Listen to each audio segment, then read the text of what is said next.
Hey guys, it's been a while since I did one of these, and I've been really lax, really not a very good, um, really not a very good person at keeping this stuff up. I really should start keeping it up. So much for trying to do one once a week. I've been doing a lot of things, and it's just been kind of going to the wayside. So I kind of figured I'd go back about a month. My coworker and I went to Eckerby Farms, which was really interesting. This farm has South African goats on it, and we were couch surfing. We rode our bikes out there, and it was a bike ride for an hour. And I can walk anywhere. Put me on a path and even put a book bag on my back, everything like that. I will deal just fine. But oh my gosh, I on a bike up and down hills, I was just worn out. I was really not as buff and strong as what I thought I was. And then there was a few couch surfers from various areas in the United States, and we visited and we went around to different places in Moss, and then they also came out to Eckerby Farms to check it out. And it was really cool to have other Americans around, and I didn't have to worry about a language barrier, accents, not necessarily catching on to some vernacular language and such. It's really good. They have an exchange program. Eckerby Farms is an exchange program with South Africa, and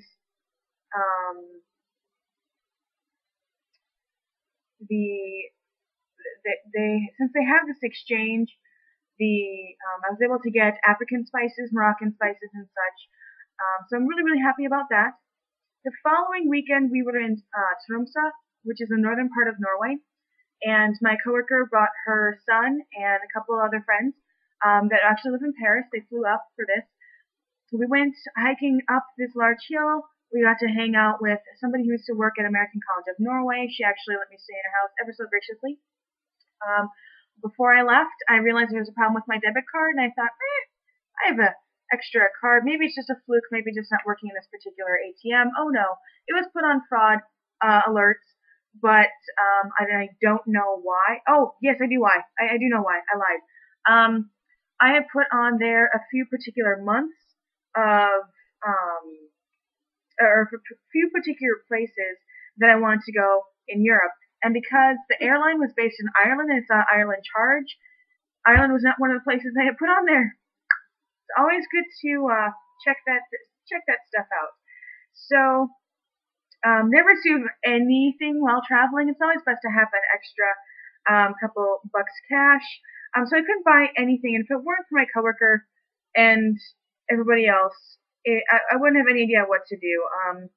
So I walked miles around Tromsø. I hiked up and down a huge hill / mountain. Older people were passing me like I was a log. I made it back to Oslo in my apartment okay, thanks to Susanna, the person who used to work at ACN. She let me, and Lori, they lent me money for bus fare twice. When I flew into Oslo, I could also get a bus to Moss. Yeah, never assume anything. Never assume that just because you have a MasterCard, American Express, that it's going to work, because shockingly, it didn't. Yeah. In Tromsø, there was the Domkirke. There was a lot of really interesting places that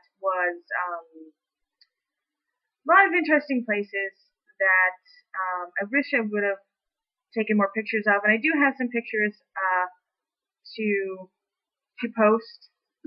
The weekend after that, there was the fall break, and the fall break went to I decided to go to London and Scotland, particularly Edinburgh, and then finish up in Madrid. Now, I have issues with, traveling with somebody else, at least there's somebody to talk it over with. Maybe they caught something that you didn't, or they know something that you didn't. Traveling by myself, I really tend to get nervous because I always think that something's going to happen to me. Bodily harm, an accident, something's going to happen. Nobody's going to know what's going on. Nobody's going to be able to understand me because of the language barrier. I really have some anxiety when it comes to traveling. Traveling by myself. And I really should not worry so much because I got along just fine. And I knew that really, what's the worst that can happen? If somebody were to attack me, I'm not a doormat. I pretty much would, do what I could to save myself.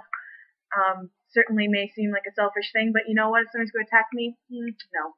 One of my friends has this really nice way of fighting. This quote that he seems to live by, and he says, "If you are if you're going to attack me to take it, I will kill you to keep it," which seems certainly extreme, but sounds perfectly logical to me. Not that I'm Spock or anything.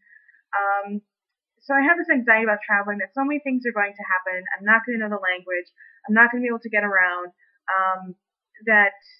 And looking back on this whole trip, this whole week that I was gone and traveling, pretty much backpacking my way through from London to Scotland to Madrid, there was no reason for me to be really concerned. As long as I watched out for myself, I didn't do anything, reckless and stupid, like get drunk, forget my wallet, all this stuff. As long as I stayed aware of what was going around my surroundings and stuff, I was fine. And so I really wish I would have relaxed more, because that way I wouldn't have had so much angst and just worrisome. Every single time I'm in London, I go to the British Museum. Well, this is only the second time, so it's not like this is a repeat thing. This is the second time, and I went through the British Museum. I went through the British Library, saw a lot of great manuscripts, got to see the Magna Carta, got to see a lot of really interesting things. Every single time I go to the British Museum, they have the Sutton Hoo helmet hidden, or I don't get to see it. So, let me get to the mead. So, my first night there, I checked into my hostel, and I knew that it was an all-female dorm, but everything's crammed right in. So when I landed, I got an unsuspecting, I flew Ryanair, and Ryanair is customer service friendly. Ha! Not! They are assholes. Assholes. Every single time I've flown through them, something has happened to where it's an inconvenience to me, the customer. I understand that they're cheap. I understand that they're trying to be as cheap as possible.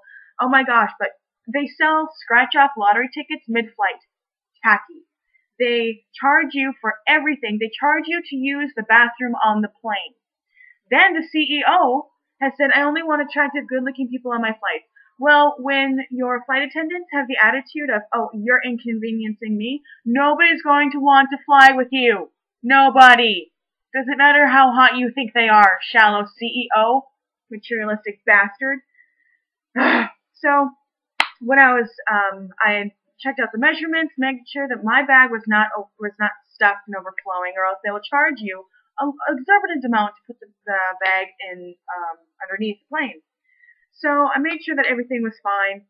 I fit into this little box at the airport to make sure that it fit the measurements. I was then at the gate forced to do it again. But this time it got a little stuck, and the flight attendant and the check-in people just looked and said, your bag's in the way. Well, if you didn't ask me to put it into the stupid metal cage to make sure it fit, it wouldn't have gotten stuck. Two, if you want it unstuck for other customers to use it, help me. Not that complicated, but again, I was inconveniencing them. London, and I didn't know how I was going to get, I was flew into Gatwick, and I didn't know how I was going to get into the London Centre. If I would have taken a cab, it would have been an exorbitant amount of pounds. I just started following everybody else that was getting off the train, because I'm like, we have to get out of here too, so we'll just, go my merry way, just kind of follow and go with the flow. I go to the ticket window, and I say I need to get to King Cross Station, the King Cross Center. And I don't know how to. She just pretty much said, "Oh, okay," and slid me a ticket and said it was $10, or about the equivalent of £10. So I had really good print directions from my hostel and stuff. And I guess that train ticket is a really good price, and I don't know how I got such a low price. No idea. So I got really good print directions to the hostel. The saving grace was Sarah Gustavus. She works for NPR, or she did work for NPR. She's a master's student going to City University in London for media journalism and such, mass communications. And my very first night, I called Dr. Sauer, or because she's been in London many, many times. She knows it very well. She knows people there. So again, to alleviate my freakouts, I call her up and I say, so I'm here. I don't know what's going on. And she said, okay, well, first off, there's all these different places I've already suggested. You need to calm down. Calm down. It's all right. You're in London. You're on vacation. You're on holiday. Do whatever the hell you want within the laws and regulations of the area that you're in. And I said, you're right. Got off the phone, and Sarah pops up her head and says, you're American, aren't you? I said, why? Thinking again that if this is because I'm American, I have a target on my back and people can spot that I'm American right away. It's ridiculous. And I said, well, why? And she goes, well, I'm originally from Arizona, New Mexico, Texas area. Oh, yes, I'm from North Dakota. Totally different, totally opposite, but we're American. When you find another American when you're traveling, it seems to make things easier, and it seems to make things like you have this automatic bonded kinship. And when I asked the students about whether if they saw another Norwegian in another country, and they said, no, we would never go up and talk to them. I said, really? You wouldn't go up and talk to them just for the sake of you have this bond, somebody to travel with, kind of meet up and make friends? And they said, no. And it's really this very different attitude of approaching people or strangers and stuff. If I were to say hi to a stranger in the street of Norway, they would turn on and go, do I know this person? It's really odd to say hello to a stranger, like when you're walking by on the sidewalk or something. It just doesn't make sense to do that. So the next day, Sarah and I went around to, we went downtown for Cuban food, which was phenomenal. I miss having that travel companion. And I even made notes on my iPod Touch about this trip to where I could talk about it when I was doing my video blog, even though it was like now 2 weeks ago or something. So I miss having that travel companion. It would have been really nice to have that. And so sometimes there I have this woe is me moment, blah blah blah. So I also when I bought stuff duty free, I bought chocolate and Aquavit for my sister, and I mailed that over to her, and things were fine. And my sister works for the Postal Service. That's going to be key for the next vlog. Remember that. Now that this is long enough, I have to quit this and start another one. So this will be part N1.